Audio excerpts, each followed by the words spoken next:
सभी को नमस्कार। पीछे कैसे बैठ गया आज तुम? आगे आजा, मैं नहीं पूछूंगा। हैं? नजरें दिक्कत कर रही है। गिन लो। पार्टी पुर्टी करनी है क्या आज की? हैं? रिचार्ज कराना क्या जरूरत पड़े रिचार्ज की थाने? हैं? वाईफाई तो ले बता दिया, वाईफाई का पासवर्ड बताओ मनोहर जी। अरे चला लिया तो मैं मारूंगा जूत। हैं? कटे तो रात ने बंद भी तो करता होना वाईफाई, ये चल तो रहे। चलो रविंद्र जी कौन ही भैया जो थाने यहाँ लगा क्या? ठीक है, कई दिन 23-24 तारीख तक यहाँ चलन दिया गाड़ी। ठीक है, नंबर कम आवाज का चलन दो। एक तो थे कम किया हो गया। अरे ये गिन गिन के क्या ले होती रिचार्ज जरा है? चंदो करी है 10-10 रुपया चंदो करी है।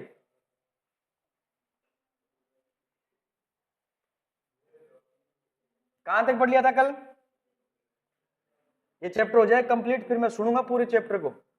हाँ अभी अभी अभी सुनूंगा ना।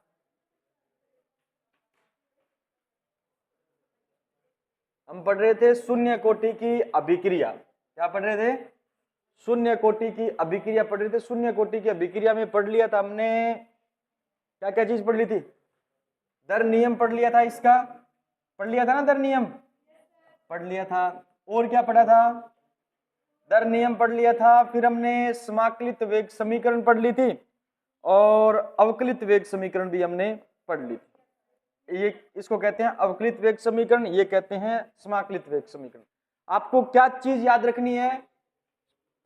दर नियम तो आपको याद रखना है। हमारे एग्जाम के लेवल इंपॉर्टेंट, आपके लेवल से ही ये क्या है ज्यादा इंपॉर्टेंट है भी, क्योंकि पूछा जा सकता है शून्य कोटि अभिक्रिया के लिए दर नियम लिखो। ठीक है, ये पूछा जाए या न पूछा जाए, ये पूछा जा सकता है हमसे, याद रखना है। तो ए की पावर 0 क्यों लगाई है हमने? ए की पावर 0 क्यों लगाई है? शून्य कोटि इसलिए लगाई है। और पता नहीं है। सांद्रता क्या है? 0 है। और सांद्रता में परिवर्तन क्या है? सांद्रता में परिवर्तन क्या है? 0 है। याद रखना है शून्य कोटि की अभिक्रिया की जो दर है वो अभिकारकों की सांद्रता के 0 घात के क्या होती है? बराबर या समानुपाती होती है। घर कौन गिरा? कोचिंग जाओ कौन गया? ठीक है, बरसात आ गई है। बरसात आ गई नहीं, थोड़ी सी आई। देखो शून्य कोटि अभिक्रिया के लिए अर्धायु काल ज्ञात करने का फॉर्मूला देखो, वह समय जहां अभिक्रिया क्या हो जाए? आधी पूरी हो जाए। वह समय जहां अभिक्रिया क्या पूरी हो जाए भी? आधी पूरी हो जाए, उस समय को क्या कहते हैं? अर्ध आयु काल कहते हैं। इसको t 0.5 लिखा है, या लिख दो t हाफ। क्या लिख दो? t half. t हाफ बराबर आता है किसके? r नोट बताओ r नोट क्या है? r नोट क्या है? r नोट क्या है? प्रारंभिक दर। ये दर होती है क्या? सांद्रता। क्या है ये? सांद्रता। प्रारंभिक सांद्रता बटा 2k। प्रारंभिक सांद्रता बटा 2k। ठीक है, ये टी हाफ किसका निकाला है आपने? शून्य कोटि अभिक्रिया के लिए। शून्य कोटि अभिक्रिया के लिए तो हमने शून्य कोटि अभिक्रिया में कितनी चीजें पढ़ी है? एक तो ये चीज पढ़ी है, आर बराबर क्या होता है सर जी? आर बराबर होता है k, और ए की पावर कितनी होती है? 0। बताओ ये क्या है? दर नियम। शून्य कोटि अभिक्रिया के लिए क्या लिखा आपने? दर नियम लिखा है। एक होता है R बराबर -d, और एक की सांद्रता बटा क्या होता है? dt। बटा क्या होता है? dt। ठीक है, और a का मान यहां पर कितना लिखा था? r note. क्या लिखा था? r नोट लिखा था। बताओ ये कौन सी समीकरण बनी? समाकलित वेग समीकरण या अवकलित वेग समीकरण है? समाकलित लिखा है, देखो उसमें देखो क्या लिखा हुआ है, अवकलित वेग समीकरण। अवकलित वेग समीकरण है या नहीं? चलो इधर देखो, एक आर बराबर आपने लिखा है आर नोट माइनस क्या लिखा है, आर माइनस लिखा है, अपॉन में क्या लिखा है, टी। ये कौन सी समीकरण है? समाकलित वेग समीकरण है। किसके बराबर है ये? किसके बराबर है ये? के बराबर है, आर के बराबर नहीं। किसके बराबर है? के बराबर है। और ये किसके बराबर है? ये आर के बराबर है, के बराबर है? ध्यान से देखो, के बराबर है। किसके बराबर है? के बराबर है। के बराबर minus D A upon D T. और ये क्या है? के बराबर R naught minus R upon T. ये क्या है? ये समाकलित वेग समीकरण है। और ये क्या है? अवकलित वेग समीकरण है। 1 2 3 और चौथी चीज आपने पढ़ी है टी हाफ बराबर, टी हाफ बराबर क्या होता है? R naught. क्या होता है? R naught upon 2k upon 2k। बताओ के क्या है? दर नियतांक, दर नियतांक। ये क्या बन गया? T half. किसके लिए? टी हाफ किसके लिए बनाइए? अर्धायु काल के लिए। अरे शून्य कोटि अभिक्रिया के लिए बना। किसके लिए बना है? शून्य कोटि अभिक्रिया के लिए बना है। चलो फिर बताओ, आप कितनी चीजें पढ़ी है? 4 चीजें पढ़ी है। कौन सी अभिक्रिया के लिए? शून्य कोटि अभिक्रिया के लिए। पहले तो आप बताओगे मुझे, हाँ, अवकलित वेग समीकरण। क्या बताओगे? अवकलित वेग समीकरण। अवकलित वेग समीकरण के बराबर क्या होता है? Minus D R upon D T upon D T. सही बात है, पक्की? देख लो, D R upon D D T. ठीक है, अच्छा के बराबर होता है ये। हाँ, समाकलित वेग समीकरण क्या होता है?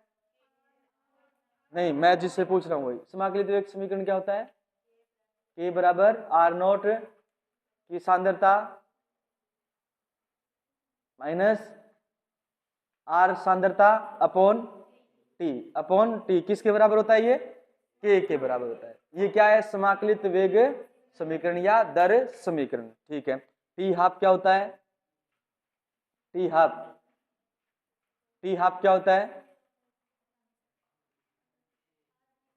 हाँ नीतू, टी हाफ क्या होता है? आर नोट की साथ। ठीक है 2k। हाँ, के क्या होता है?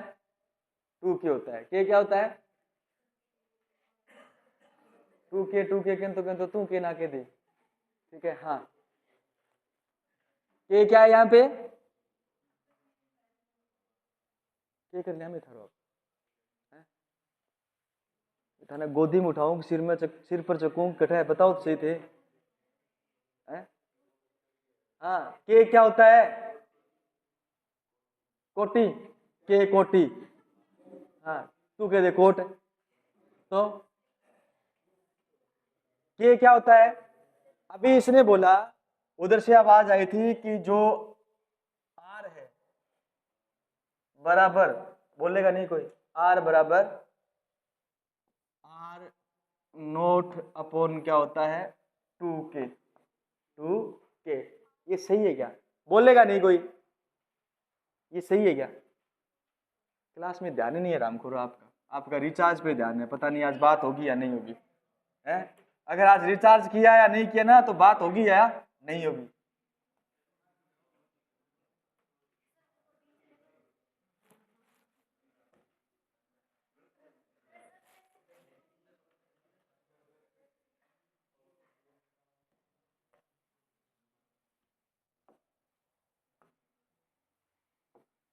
टी हाफ बराबर आर नोट अपॉन 2k।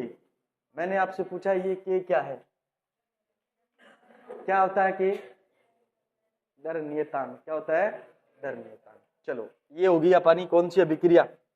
शून्य कोटि की अभिक्रिया। कौन सी अभिक्रिया पढ़ ली हमने? शून्य कोटि की अभिक्रिया पढ़ ली।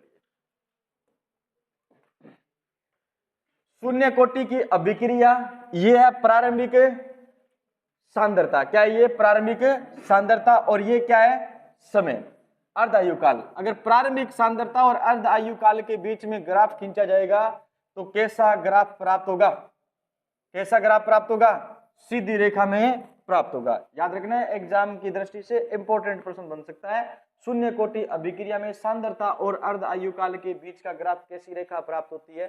सीधी रेखा। क्यों प्राप्त होती है? इधर देखो, टी हाफ का फॉर्मूला क्या होता है? आर नोट अपॉन क्या होता है? 2k अपॉन क्या होता है? तो बताओ, टी हाफ डायरेक्ट समानुपाती है या नहीं आर नोट के? है ना समानुपाती। टी हाफ के बराबर ही लिखा हुआ है ना, तो टी हाफ आर नोट के डायरेक्ट समानुपाती। जब समानुपाती का निशान होता है ना, तो ग्राफ हमेशा कैसा प्राप्त होता है? सीधी रेखा में प्राप्त होता है। ठीक है, क्लियर है बात? अगर मैं ऐसे पूछूं कि टी हाफ समानुपाती 1/2k, 1/2k, बात सही है क्या? समानुपाती 1/2k और व्युत्क्रमानुपाती 2k, व्युत्क्रमानुपाती 2k, समानुपाती 1/2k, बात दोनों ही सही है। अरे इसके गुणा में अपन 1 मान ले, कोई दिक्कत है क्या? तो 1/2k बना या नहीं बना? 1/2k टी हाफ के बिल्कुल एकदम बराबर है, बराबर है ना। तो 1/2k तो समानुपाती है, लेकिन 2k के क्या है? व्युत्क्रमानुपाती है। तो पूछा जाए 1/2k, 1/2k और टी हाफ के बीच में ग्राफ कैसी रेखा प्राप्त होगी? सीधी रेखा। कैसी प्राप्त होगी? लेकिन याद रखना, टी हाफ और 2k के बीच में ग्राफ पूछा जाए तब सीधी रेखा प्राप्त नहीं होगी, तब सीधी रेखा प्राप्त नहीं होगी। इधर देखो, ये है टी हाफ बराबर, एक तो आपके पास में आर नोट अपॉन क्या होता है? 2k। ये हमें ये बता रहा है कि जो टी हाफ है वो समानुपाती किसके है? आर नोट के। समानुपाती किसके है? आर नोट के। और व्युत्क्रमानुपाती किसके है? तो आप कहोगे 1/2, टी हाफ जो है वो व्युत्क्रमानुपाती होता है किसके? 2k के। किसके होता है? और मैंने इसी लाइन को इस प्रकार बोला है कि जो टी हाफ है वो समानुपाती होता है किसके? टी हाफ समानुपाती होता है 1/2k। बोलने में फर्क समझो, टी हाफ व्युत्क्रमानुपाती 2k और टी हाफ समानुपाती 1/2k, 1/2k। अब आपसे पूछा जाए कि इनके बीच में ग्राफ कैसी रेखा प्राप्त होगी, तो आप कहोगे 1/2k और इधर आपने ले लिया क्या? T half, T half. तो ग्राफ कैसी रेखा प्राप्त होगी? सीधी रेखा। ग्राफ कैसी प्राप्त होगी? सीधी रेखा प्राप्त होगा। ठीक है, समझ में आ गई बात? लेकिन अगर ऐसा पूछा जाए कि बताओ 2k और टी हाफ के बीच में ग्राफ कैसा प्राप्त होगा, अगर ऐसा मिले तो ये क्या है? गलत है। ये क्या है? गलत है। अब ऐसा प्राप्त नहीं होगा आपको।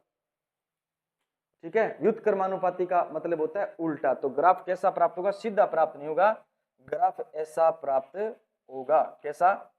ऐसा प्राप्त होगा। ठीक है, समझ आ गई बात? चलो, इतना तो गहनता से अध्ययन नहीं करना है, इसका जरूर हमें याद रखना है, टी हाफ बराबर आर नोट। तो समय और सांद्रता के बीच का ग्राफ पूछा जाए तो हमेशा सीधी रेखा प्राप्त होगा। कौन सी अभिक्रिया के लिए? शून्य कोटि अभिक्रिया के लिए। समझ गए? समझ गए। ये हो गया। यहां से देखो, ये है 3/4 समयकाल, 3/4। टी 0.75 का मतलब हो गया टी 3/4, अर्थात 75% अभिक्रिया पूर्ण हो गई। किस समय काल के लिए? इस समय काल में। कितने प्रतिशत अभिक्रिया पूरी होगी? 75% का मतलब क्या होता है? 3/4 ही होता है, होता है नहीं होता? 25% का मतलब होता है 1/4, 1/2 का मतलब होता है 50%, 3/4 का मतलब होता है कितना प्रतिशत? 75%। हाँ 75 होता है, 75%। ठीक है, अभिक्रिया पूर्ण हो गई तो T 0.75 या T 3/4 समय काल ज्ञात करना, ये हमको पता है। कैसे ज्ञात किया जाता है? T 0.75 बराबर 3 इंटू क्या है? R0 प्रारंभिक सांद्रता बटा क्या है? 4K। सिर्फ याद रखना है आपको, T हाफ जो होता है ना, वो तो होता है कितना? R0 अपॉन क्या होता है? 2K अपॉन क्या होता है? इसको बनाना है आपको T 3/4, तो ऊपर R0 को गुणा करो किससे? 3 से, ये बन गया। नीचे 2 की जगह क्या लिख दो? 4। 2 की जगह क्या लिखना है? 4। रटना नहीं है, आराम से इसको सीखना है। पेपर में प्रश्न आ जाए तो भूलना नहीं है। ठीक है, ये कौन सी अभिक्रिया के लिए हो गया? ये अभिक्रिया के लिए हो गया शून्य कोटि अभिक्रिया के। 3/4 के आ जाएगा 4 के गुणा में, और ऊपर क्या है? R0 है। देखो, एंजाइम उत्प्रेरित अभिक्रिया शून्य कोटि अभिक्रिया होती है। एंजाइम उत्प्रेरित अभिक्रिया कैसी अभिक्रिया होती है? शून्य कोटि अभिक्रिया होती है। प्लेटिनम की सतह पर हाइड्रोजन आयोडाइड का वियोजन या ओरम की सतह पर, सोने की सतह पर हाइड्रोजन आयोडाइड का वियोजन कैसी अभिक्रिया है? शून्य कोटि अभिक्रिया। ये नाम देख करके आपसे पूछा जा सकता है कि बताओ इनमें से कौन सी अभिक्रिया शून्य कोटि अभिक्रिया होगी। तो जितनी भी अभिक्रियाएं जो एंजाइम की उपस्थिति में होती है, मतलब उत्प्रेरक कौन हो जिनके अंदर? एंजाइम हो।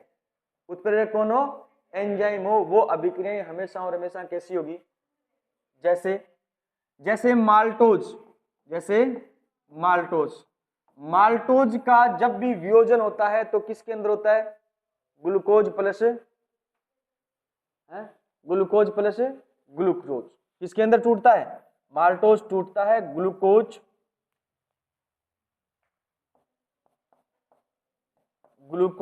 Plus glucose. और याद रखना है, ग्लूकोज प्लस ग्लूकोज के अंदर टूटता है। ये अभिक्रिया होती है किस एंजाइम की उपस्थिति के अंदर? माल्टेज एंजाइम की उपस्थिति के अंदर।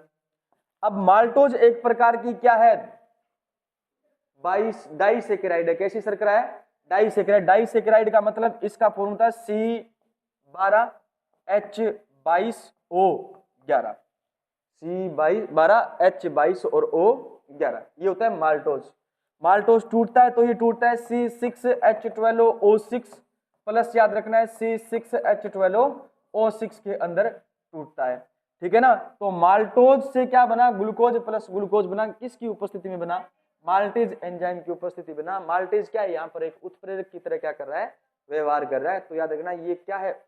एंजाइम उत्प्रेरित अभिक्रिया है। एंजाइम उत्प्रेरित अभिक्रिया। एंजाइम उत्प्रेरित अभिक्रिया कैसी अभिक्रिया होती है? शून्य कोटि की अभिक्रिया होती है। ठीक है, गैलेक्टोज, एक आपने नाम सुना होगा लैक्टोज। क्या नाम सुना होगा? लैक्टोज। लैक्टोज जो होती है वो टूटती है किसके अंदर? लैक्टेज एंजाइम की उपस्थिति के अंदर। कौन से एंजाइम की उपस्थिति के अंदर? लैक्टेज एंजाइम की उपस्थिति के अंदर ग्लूकोज प्लस गैलेक्टोज के अंदर टूटती है। ग्लूकोज है, बताएंगे, ग्लूकोज प्लस गैलेक्टोज के अंदर टूटती है। ठीक है, और एक होती है हमारी सुक्रोज। कौन सी होती है? सुक्रोज जो होती है वो याद रखना है सुक्रेज एंजाइम की उपस्थिति के अंदर। कौन से एंजाइम की उपस्थिति के अंदर? सुक्रेज एंजाइम की उपस्थिति के अंदर ग्लूकोज प्लस फ्रुक्टोज के अंदर टूटती है। ग्लूकोज प्लस फ्रुक्टोज के अंदर टूटती है। तो याद रखना ये भी सुक्रेज एंजाइम है। लैक्टेज क्या है? एंजाइम है। ये भी कैसी अभिक्रिया है? एंजाइम उत्प्रेरित क्या है? अभिक्रिया है। कैसी अभिक्रियाएं कहलाएगी? शून्य कोटि की अभिक्रियाएं कहलाती है। एंजाइम उत्प्रेरित अभिक्रियाएं कैसी अभिक्रिया होती है? शून्य कोटि की अभिक्रियाएं होती है। समझ गए? मानव शरीर दे रखा है आपकी उसमें बायोलॉजी के अंदर, दे रखा है ना? पाचन तंत्र नहीं पढ़ा? नहीं है पाचन तंत्र? ठीक है। परिसंचरण तंत्र है क्या? रुधिर परिसंचरण तंत्र वो तो है, थोड़ा बहुत है। कोई मानव शरीर में क्या कोशिका वाला एक ही चैप्टर है? जनन तंत्र है। ठीक हाँ देखो, प्लेटिनम की सतह पर हाइड्रोजन आयोडाइड और सोने की सतह पर हाइड्रोजन आयोडाइड का वियोजन कैसी अभिक्रिया होती है? शून्य कोटि की अभिक्रिया होती है। ठीक है, ये हाइड्रोजन आयोडाइड का प्लेटिनम सतह पर क्या करवाया आपने? वियोजन करवाया, तो H2I2 बन गया, H2I2 बन गया। मतलब इसकी सतह पर H2 और I2 का बनना, H2 और I2 का बनना, ये कैसी अभिक्रिया है? यह शून्य कोटि की अभिक्रिया। अब बताओ इस अभिक्रिया के अंदर, कौन सी अभिक्रिया के अंदर? इस अभिक्रिया के अंदर क्या दर HI की सांद्रता पर निर्भर करेगी? क्या करेगी? है? अच्छा, कौन कौन कह रहा है नहीं करेगी? करेगी? कौन कौन कह रहा है करेगी? नहीं करेगी? कौन कौन कह रहा है नहीं करेगी? कॉन्फिडेंस रखो ना फिर, या तो करेगी या नहीं करेगी। हाँ, नहीं करेगी, नहीं करेगी, करेगी। अच्छा, कारण बताओ क्यों नहीं करेगी? हैं? हाँ, क्यों नहीं करेगी, कारण बताओ। सांद्रता बढ़ेगी तब करेगी। ऐसे ऐसे उत्तर नहीं देने हैं, ठीक है? रीजन बताओ कि क्यों नहीं करेगी, कारण बताओ इसका। शून्य कोटि अभिक्रिया का दर नियम लिखना, कैसे लिखते हो आप? R बराबर K और A की पावर, हाँ, तो शून्य कोटि की अभिक्रिया क्या होती है? शून्य कोटि की अभिक्रिया वे अभिक्रिया जिनके अंदर दर जो होती है अभिकारकों की सांद्रता के 0 घात के बराबर होती है, 0 घात के। तो बताओ सांद्रता निर्भर करती है क्या? सांद्रता पर दर निर्भर करती है क्या? पावर कितनी? तो सांद्रता पर दर निर्भर करेगी। चलो, टंगस्टन W की सतह पर अमोनिया का क्या करवाना है आपको? वियोजन करवाना है। अमोनिया का क्या करवाना है? वियोजन। तो ये भी कैसी अभिक्रिया है? शून्य कोटि की अभिक्रिया। नाम से आपको जो अभिक्रियाएं दे रखी हैं उनको जरूर याद रखना, एग्जाम में पेपर में प्रश्न पूछा जा सकता है। ठीक है, एंजाइम उत्प्रेरित अभिक्रियाएं सारी की सारी क्या होती है? शून्य कोटि की अभिक्रिया। चाहे सोना हो चाहे प्लेटिनम हो, इसकी सतह पर किसका वियोजन? HI का वियोजन। कैसी अभिक्रिया? शून्य कोटि की अभिक्रिया। और टंगस्टन की सतह पर अमोनिया का क्या करवाना है? वियोजन करवाना है। ये शून्य कोटि की अभिक्रिया है। अब यहां से अगर आप कोटि ज्ञात करोगे ना, तो कोटि आपको लग रहा है कैसी कोटि है? ये कैसी कोटि दिखाई दे रही है यहां पर?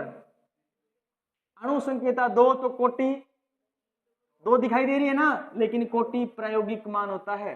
कोटि कैसा मान होता है? यहां पर दिखाई 2 दे रही है हमें, लेकिन प्रयोग से ज्ञात करते हैं तब इसकी कोटि कितनी आती है? 0 आती है। कितनी आती है? 0 आती है। समझ गए? यहां पर कोटि आपको कितनी दिखाई देती है? 2। अणु संकेता भी कितनी है? लेकिन प्रयोग के द्वारा जब ज्ञात करते हैं तो इसकी कोटि कितनी आती है? इसलिए हमने बोला है कि एंजाइम उत्प्रेरित सारी अभिक्रियाएं याद रखना कैसी होती है? शून्य कोटि की होती है। ये भी शून्य कोटि की होती है और ये भी क्या होती है? अणु संकेता पूछी जाए तो कितने हैं? ये 2। इसकी अणु संकेता भी कितनी है? 2 है ना? अरे अणु संकेता 2 है ना?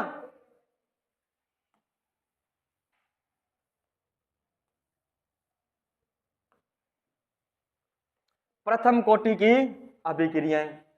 प्रथम कोटि की अभिक्रियाएं वे अभिक्रियाएं जिसमें अभिक्रिया की दर एक क्रियाकारक की सांद्रता के 1 घात की क्या होती है?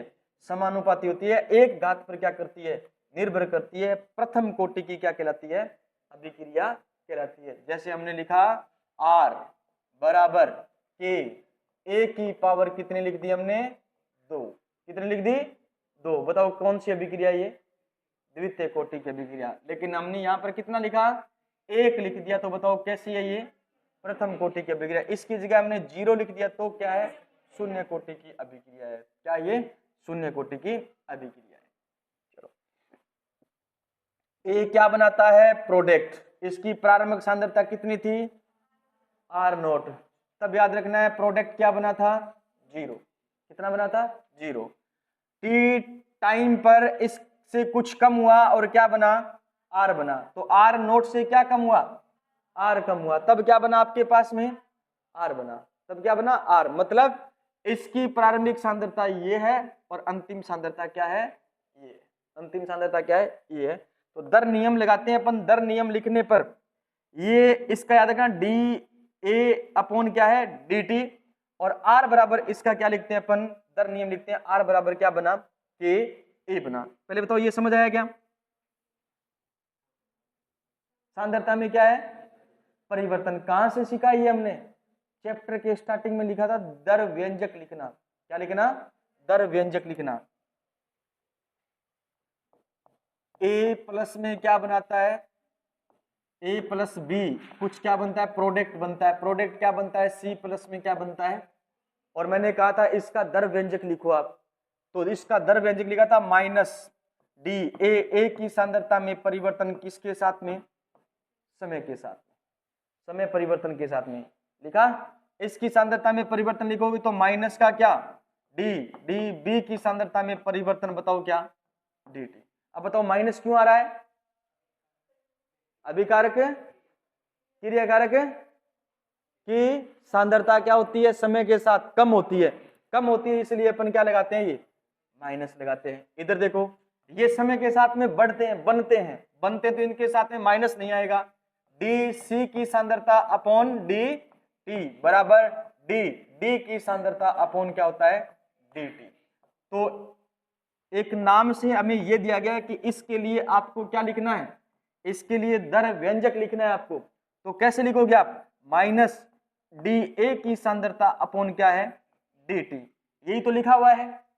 इसके लिए दर नियम लिखोगे तो आप क्या लिखोगे, आर बराबर ए की सांद्रता कितनी, के ए की सांद्रता,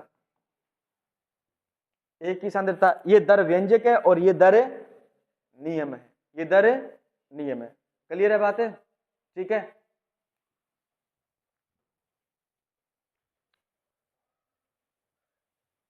दर व्यंजक जो है इसको बराबर कर दिया हमने किसके, दर नियम के। किसके बराबर कर दिया, दर नियम के।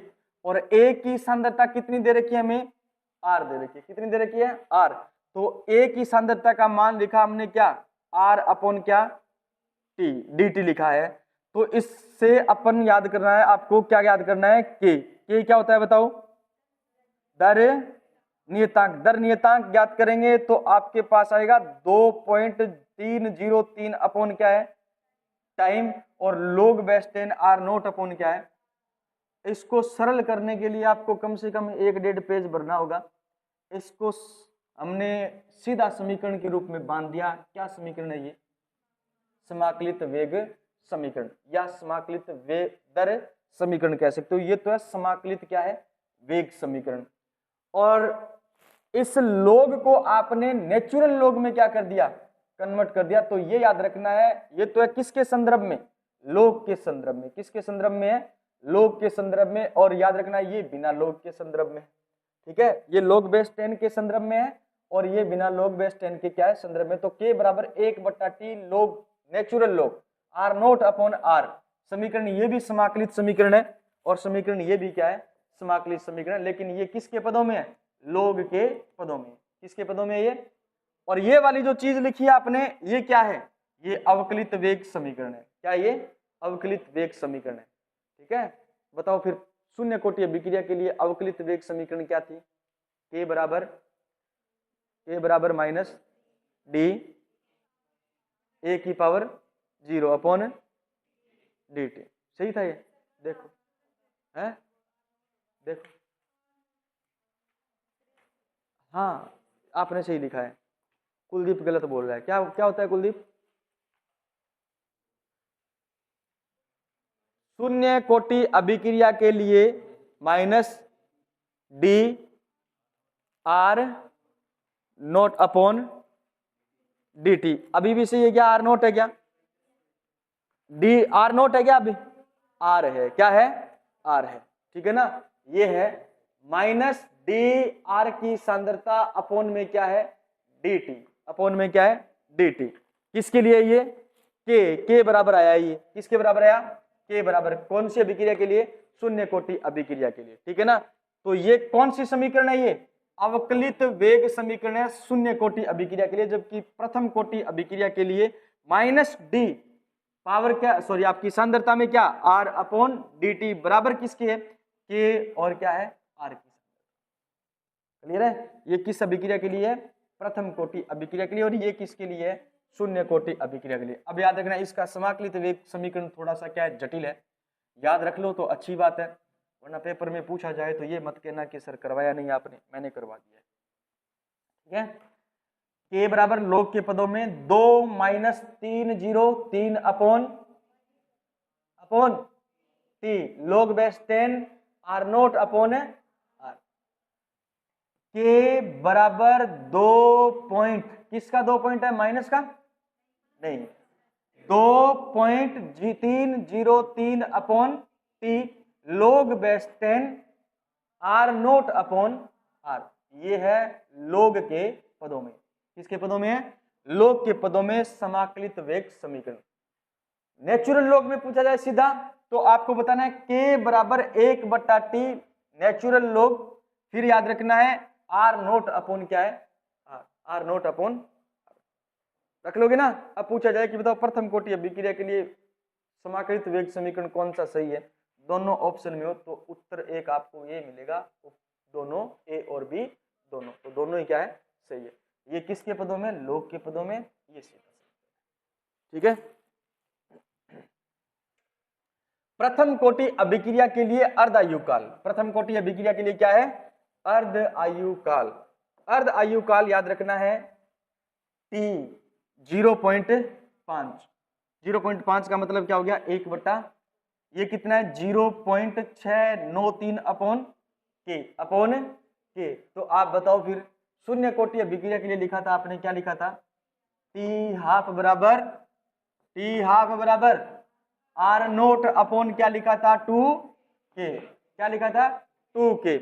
बताओ यहां पर कहीं आपको सांद्रता दिखाई दे रही है क्या, नहीं दे रही है क्या, R नोट नहीं है ना, तो याद रखना प्रथम कोटि की अभिक्रिया का अर्ध आयुकाल प्रारंभिक सांद्रता पर निर्भर नहीं करता, प्रारंभिक सांद्रता पर निर्भर नहीं करता। तो पूछा जाए कि बताओ प्रथम कोटि अभिक्रिया का अर्ध आयुकाल और सांद्रता के बीच में ग्राफ संभव है क्या, संभव है क्या, नहीं, सांद्रता पर निर्भर करता ही नहीं, तो सांद्रता अपने पास है ही नहीं, तो कैसे अपन ग्राफ ज्ञात कर सकते हैं, नहीं कर सकते। ठीक है, प्रथम कोटि अभिक्रिया के लिए T हाफ बराबर होता है 0.693 अपॉन के।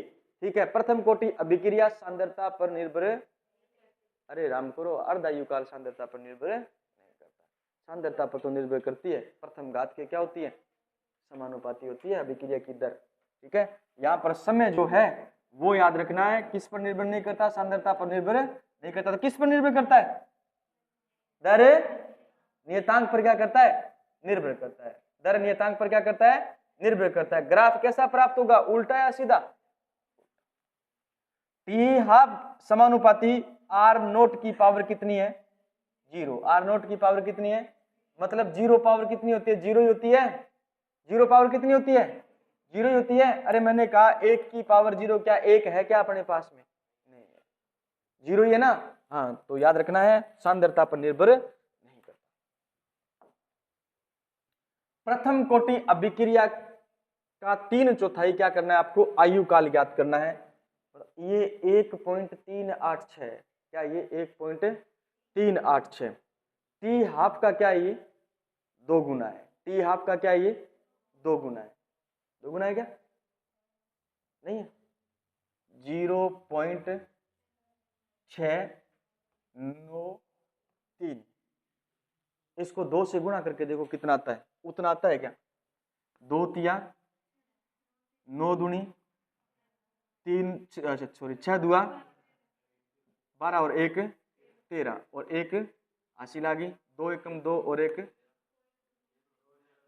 सीधा 13 कर दे, मैंने गुणा को नहीं आया यार, ठीक है, 2 0 0 और ये हो गया अपना 13, 1 पॉइंट क्या बन गया अपना 1.386 बन गया, 2 गुना है, हाँ, तो याद रखना है प्रथम कोटि अभिक्रिया का 3/4 अर्ध आयुकाल और 1/2 अर्ध आयुकाल का क्या संबंध है, क्या संबंध है, तो आप कहोगे अर्ध आयुकाल 3/4 आयुकाल का आधा होता है, और 3/4 आयुकाल जो है अर्ध आयुकाल का क्या होता है, 2 गुना होता है।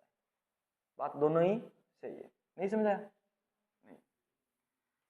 पहले तो बताओ ये कौन सा आयुकाल है, 3/4 आयुकाल है। 3/4 आयुकाल अर्ध आयुकाल का क्या होता है, 2 गुना। तो हम ये कह सकते हैं ना, अर्ध आयुकाल 3/4 का आधा होता है, वही नहीं हो सकता। 1.386 ये कैसे आया, ये ऐसे आया, 0.693 को 2 से क्या किया आपने, गुणा किया, तब आया ये। और मैंने कहा इसमें 2 का भाग दे देंगे तब आपको क्या प्राप्त हो जाएगा, ये प्राप्त हो जाएगा। तो आधा हुआ या नहीं हुआ? यूं ज्यादा समझा कौन स्कूल में था ना, ठीक है।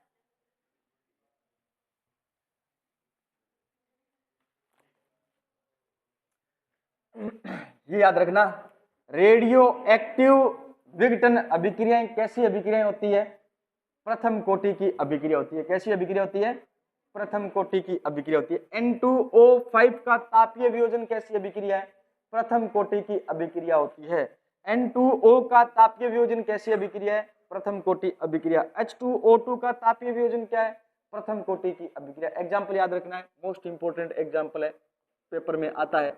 रेडियो एक्टिव विघटन अभिक्रियाएं कौन सी कोटि की अभिक्रिया होती है, प्रथम कोटि अभिक्रिया होती है।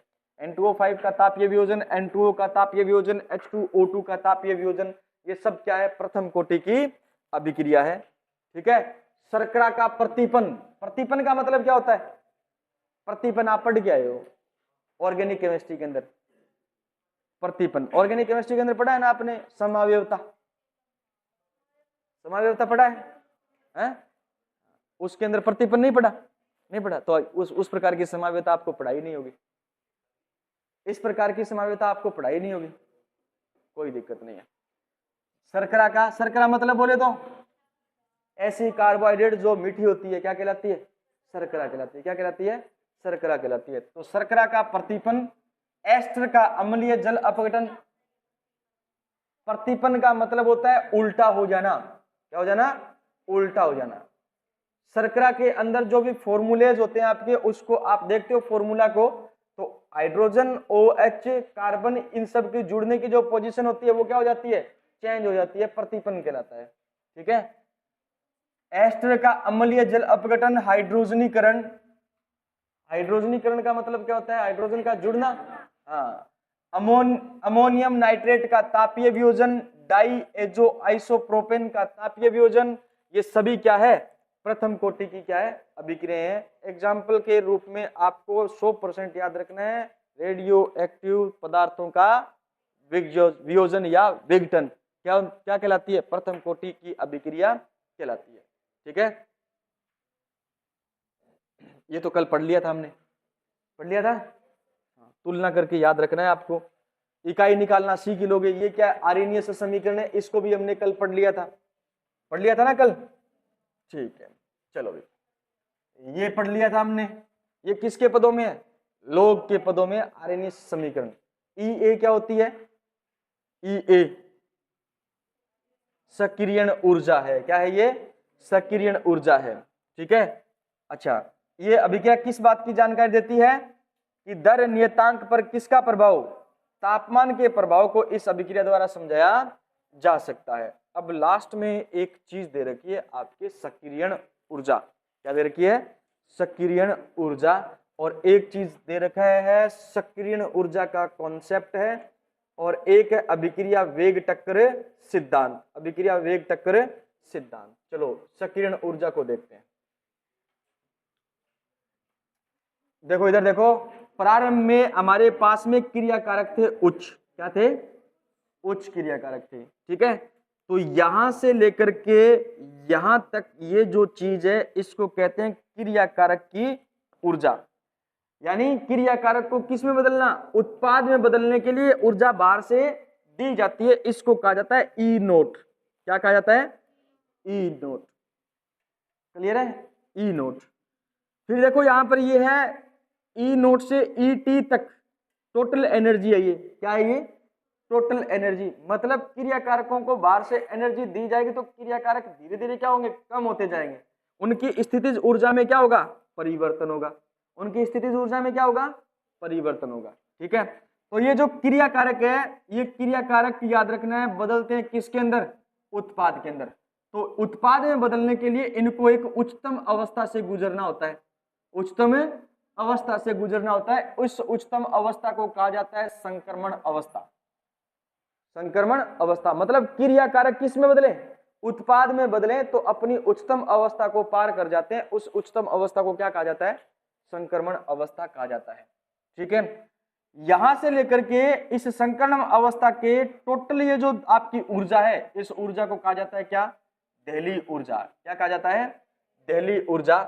और हमें पता है क्रिया कारकों को किस में बदलने के लिए, उत्पाद में बदलने के लिए न्यूनतम जो ऊर्जा दी जाती है, आवश्यक जो ऊर्जा दी जाती है, उसे क्या कहा जाता है, सक्रियण ऊर्जा कहा जाता है। और यहां से लेकर के यहां तक की जो ऊर्जा है वो ऊर्जा है किसकी, उत्पाद की ऊर्जा। किसकी ऊर्जा है, उत्पाद की ऊर्जा है। ठीक है, देखो ये डायग्राम आपको समझ आए या नहीं आए कोई दिक्कत नहीं है।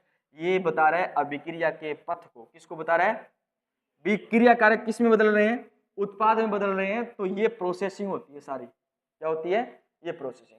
अगर क्रिया कारक इस संक्रमण अवस्था को पार कर गए तो 100% क्या बनेगा, इस संक्रमण अवस्था को पार नहीं किया इसका मतलब क्या नहीं बन पाएगा, उत्पाद नहीं बन पाएगा। तो इस संक्रमण अवस्था को पार करवाने के लिए हम बाहर से क्या देते हैं, एनर्जी देते हैं। बाहर से क्या देते हैं, एनर्जी देते हैं। वो एनर्जी इतनी देते हैं कि इसकी संकीर्ण ऊर्जा में क्या कर दे, कमी ला दे। इसकी संकीर्ण ऊर्जा में क्या कर दे, कमी कर दे। और क्रिया कारक किस में बदल जाए, उत्पाद में बदल। तो क्या मिलाते हैं ऐसी चीज, उत्प्रेरक। क्या मिलाते हैं, E सक्रियण ऊर्जा का फॉर्मूला होता है टोटल एनर्जी में से क्या घटा दो, E नोट घटा दो। टोटल एनर्जी में से क्या घटा दो, E नोट। कौन सी एनर्जी है, जो बाहर से दी जाती है, जो बाहर से दी जाती है। कुल ऊर्जा आपको दी हुई मिलेगी, बाहर से कितनी एनर्जी देनी है वो आपको पेपर में दी हुई मिलेगी। तो इसमें से आपको ये घटा दोगे तो उसकी संकीर्ण ऊर्जा आपको मिल जाएगी। पेपर में प्रश्न नहीं आएगा, सीधा संकीर्ण ऊर्जा का फॉर्मूला पूछा जा सकता है। ई टोटल में से क्या घटाओ, ई नोट। ई नोट क्या है, बाहर से दी जाने वाली एनर्जी। किसको, उत्पाद को या क्रिया कारक को, क्रिया कारक, क्रिया कारक। ठीक है, डेल्टा एच ये है अभिक्रिया उष्मा। अभिक्रिया की उष्मा में जो परिवर्तन होता है वो एंथैल्पी परिवर्तन या डेल्टा एच कहलाता है। क्या कहलाता है, delta H. E A F और माइनस में क्या है, ई ए बी। एफ का मतलब हो गया फॉरवर्ड रिएक्शन और बी का मतलब हो गया बैकवर्ड रिएक्शन। ये ई ए अग्रिम अभिक्रिया के लिए और ई ए कौन सी अभिक्रिया के लिए, पश्च अभिक्रिया के लिए। ज्यादा माथापच्ची नहीं करना है, आपको याद रखना अभिक्रिया उष्मा किसके बराबर होती है, अग्रिम अभिक्रिया की संकीर्ण ऊर्जा और पश्च अभिक्रिया की संकीर्ण ऊर्जा, दोनों का अंतर क्या कहलाता है, दोनों का अंतर कहलाता है डेल्टा एच। दोनों का अंतर क्या कहलाता है, डेल्टा एच कहलाता है। किसी अभिक्रिया के पूर्ण होने के लिए आवश्यक ऊर्जा क्या कहलाती है, दहली ऊर्जा कहलाती है। क्या कहलाती है, दहली ऊर्जा कहलाती है। ठीक है, क्रिया कारकों को बाहर से दी गई न्यूनतम ऊर्जा जिससे यह उत्पाद में बदल जाए क्या कहलाती है, संकीर्ण ऊर्जा कहलाती है। क्या कहलाती है, संकीर्ण ऊर्जा कहलाती है। ठीक है, यदि संकीर्ण ऊर्जा कम है, क्या है, संकीर्ण ऊर्जा कम है तो अभिक्रिया क्या होगी, तीव्र होगी। और यदि संकीर्ण ऊर्जा क्या है, ज्यादा, तो अभिक्रिया क्या होगी, धीमी होगी। सक्रियण ऊर्जा केवल उत्प्रेरक पर क्या करती है, निर्भर करती है, ताप पर निर्भर नहीं करती। तो सक्रियण ऊर्जा को प्रभावित करने वाला कारक क्या है, उत्प्रेरक। क्या है, उत्प्रेरक। क्या ताप निर्भर कर, ताप प्रभावित करता है, नहीं करता। एग्जाम का प्रश्न अच्छा बन सकता है, सक्रियण ऊर्जा को प्रभावित करने वाला कारक कौन सा है, उत्प्रेरक। कौन सा है, ताप प्रभावित नहीं करता, ताप प्रभावित नहीं करता। अभिक्रिया वेग का टक्कर सिद्धांत। अभिक्रिया वेग का टक्कर सिद्धांत आपके सिलेबस की लास्ट हेडिंग है ये, इस चैप्टर की। ठीक है, अभिक्रिया वेग का टक्कर सिद्धांत। अभी आपने पढ़ा कौन सा सिद्धांत, सक्रिय ऊर्जा सिद्धांत। सक्रिय ऊर्जा अगर कम होगी तो क्रिया कारक जल्दी किस में बदल जाएगा, उत्पाद में। और अगर सक्रिय ऊर्जा ज्यादा होगी तो क्रिया कारक उत्पाद में नहीं बदलेंगे। ठीक है, नहीं बदलेंगे। तो फिर बाहर से अपन क्या मिलाएंगे, उत्प्रेरक संकीर्ण ऊर्जा में क्या ला देते हैं, कमी ला देते हैं, फिर क्रिया कारक क्या बदल जाता है, उत्पाद में बदल जाता है, उत्पाद में बदल जाता है।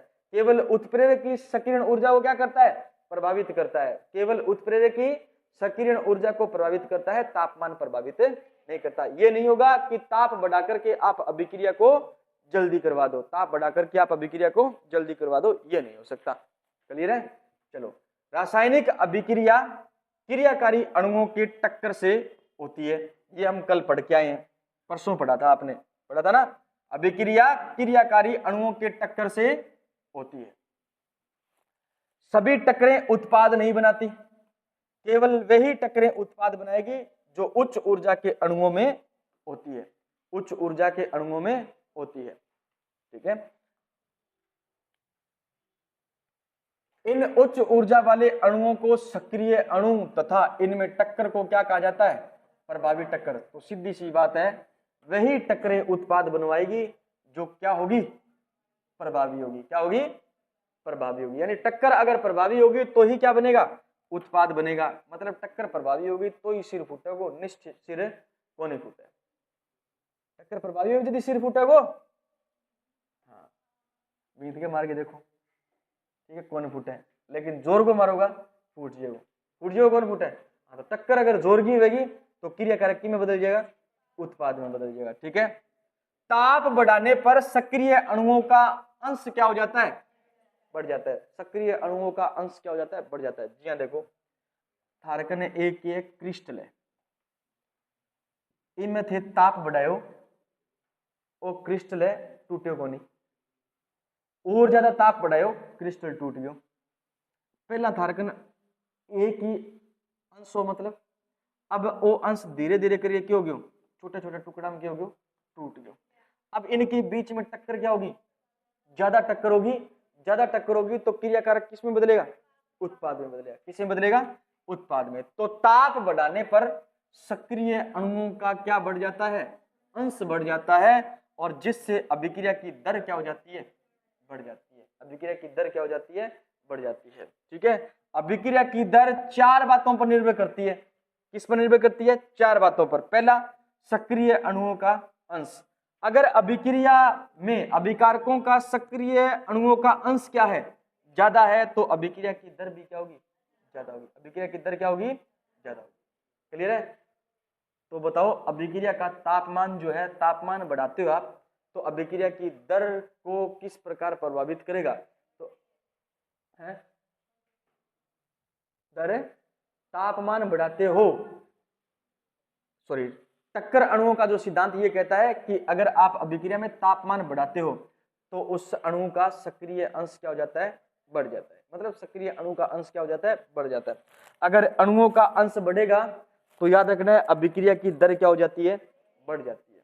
अभिक्रिया की दर क्या हो जाती है, बढ़ जाती है। नेक्स्ट देखो आप, पहली तो चीज ये प्रभावित करती है, दूसरी क्या है, प्रभावी टक्करों की संख्या। मतलब टक्करों की संख्या जितनी ज्यादा होगी, याद रखना अभिक्रिया की दर उतनी क्या होगी, तेज होगी। अभिक्रिया की दर उतनी क्या होगी, तेज होगी। फिर यार तापमान, अब देखो टक्कर सिद्धांत ये कहता है कि तापमान प्रभावित करता है, अभिक्रिया की दर को क्या करता है, प्रभावित करता है। क्यों, क्योंकि तापमान बढ़ाओगे तो सक्रिय अणुओं का अंश बढ़ेगा, अंश बढ़ेगा तो याद रखना टक्करों की संख्या बढ़ेगी, और टक्करों की संख्या जितनी ज्यादा बढ़ेगी तो अभिक्रिया की दर उतनी ही ज्यादा बढ़ेगी, अभिक्रिया की दर उतनी ज्यादा बढ़ेगी। फिर है टक्कर का अभिविन्यास। टक्कर का अभिविन्यास ये याद रखना प्रभावित करता है, ये प्रभावित करता है। इतना याद रखना कैसे करता है मैं समझा दूं। मान लीजिए Cl है, ये क्या है, Cl है, और ये क्या है, Cl है। ये दोनों अभिक्रिया कर रहे हैं इस तरीके से, मतलब ये आमने सामने से आकर के मिल रहे हैं। ठीक है। तो ये टक्कर प्रभावी नहीं होगी, ये टक्कर प्रभावी नहीं होगी। ये कह रहा है कि अगर Cl इस प्रकार और इस प्रकार आपस में टक्कर करे ना, इस प्रकार और इस प्रकार आपस में टक्कर करें तो टक्कर का अभिविन्यास है वो अभिक्रिया की दर को क्या करता है, प्रभावित करता है, प्रभावित करता है। बस सिर्फ इतना याद रखना कि टक्कर का अभिविन्यास जो है वो अभिक्रिया की दर को क्या करता है, प्रभावित करता है। अगर अभिविन्यास सही है तो टक्कर ज्यादा होगी, अभिविन्यास सही नहीं है तो टक्कर नहीं। समझ आया क्या? तो बताओ फिर अभिक्रिया की दर को प्रभावित करने वाले कारक कौन कौन से हैं, किस सिद्धांत के अनुसार? संकीर्ण ऊर्जा सिद्धांत के अनुसार। किस सिद्धांत के अनुसार?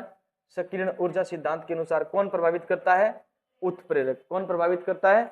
उत्प्रेरक। ठीक है। और दूसरा सिद्धांत आपने पढ़ा टक्कर सिद्धांत। इसमें कौन कौन सा सिद्धांत, कौन कौन सा? नंबर एक सबसे पहला क्या पढ़ा था? है सक्रिय अणुओं का अंश, दूसरा प्रभावी टक्कर, तीसरा तापमान, चौथा अभिविन्यास, टक्कर का अभिविन्यास। ठीक है। फिर एक चीज और बच गई इसमें, समीकरण 1 और समीकरण 2। तो समीकरण 1 लिखी कहाँ है क्या? कहाँ है? इधर देना। इस ये देखो आप लास्ट वाला निकालो, टक्कर समीकरण। K बराबर पी जेड ई माइनस ई ए अपॉन आर टी। नोट्स में देखो, देख लिया? चलो देख लिया, ठीक है। ये क्या है? आर्यनियस समीकरण से ये समीकरण बनी है, प्रथम और दूसरी समीकरण। इसमें A बराबर एक चीज आ रहा है, A बराबर क्या आ रहा है? P Z. ठीक है। A बराबर क्या आ रहा है? P Z. A क्या है बताओ? A क्या है? A क्या है? कल ही तो पढ़ा था। कैपिटल A क्या है? क्रिया कारक है।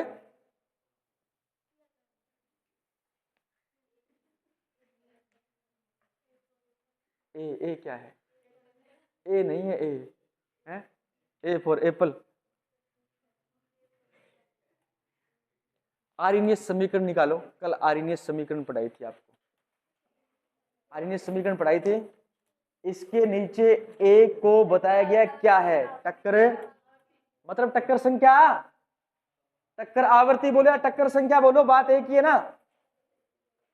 अरे ए का मतलब क्या है? ए का मतलब टक्कर संख्या। टक्कर संख्या या टक्कर आवृत्ति किसके बराबर होती है? पी जेड के बराबर होती है, पी जेड के बराबर होती है। अब बताओ पी इसके अंदर लिखा है, पी क्या है? प्रायिकता। प्रायिकता का मतलब, प्रायिकता का मतलब, सॉरी ये किसका है? प्रायिकता का मतलब देखो, इधर देखो। अरे लूडो खेलो उनके सारा। लूडो ने फेंको थे 6 बारी। कितनी बारी? 6 बारी फेंको। 6 कितनी बारी आया? 6 आने की संभावना कितनी बार हो सकती है? 6 आने की संभावना कितनी बार होती है? वो 6 की क्या कहलाएगी? प्रायिकता कहलाएगी। 6 बार आ सकता है, क्यों नहीं आ सकता? तो 6 प्रायिकता क्या होगी? 6 होगी ना। क्लियर है बात? तो याद रखना है, ये P क्या है? P प्रायिकता है, और Z क्या है? परमाणु क्रमांक है, टक्कर आवृत्ति है। और P क्या है? प्रायिकता। और Z क्या है? टक्कर आवृत्ति। और A क्या है? A भी टक्कर आवृत्ति है, फिर टक्करों की संख्या, टक्करों की संख्या। और Z क्या है? टक्कर आवृत्ति। टक्कर हो सकती है, क्यों नहीं हो सकती? संकीर्ण ऊर्जा, वो आपने हमें क्या कह रहा है? वो आर्यनियस समीकरण कह रहा है। आप ए को क्या बोल सकते हो? आवृत्ति भी बोल सकते हो, और क्या बोल सकते हो? संख्या भी बोल सकते हो। लेकिन यहां पर याद रखना, ए बराबर क्या है? P Z. जेड क्या कहलाएगा यहां पर? और ये क्या कहलाएगी? संख्या। ये क्या कहलाएगी? संख्या। ये हमारा चैप्टर हो गया। अब बचे अपना एक चैप्टर, मात्र एक चैप्टर बचा है, और उसको कंप्लीट करेंगे अपने। कल तो कंप्लीट नहीं करेंगे, समझने वाला टॉपिक है, अच्छा टॉपिक। ऐसे रात कौन काटा आप है, और टॉपिक नहीं है, हैं?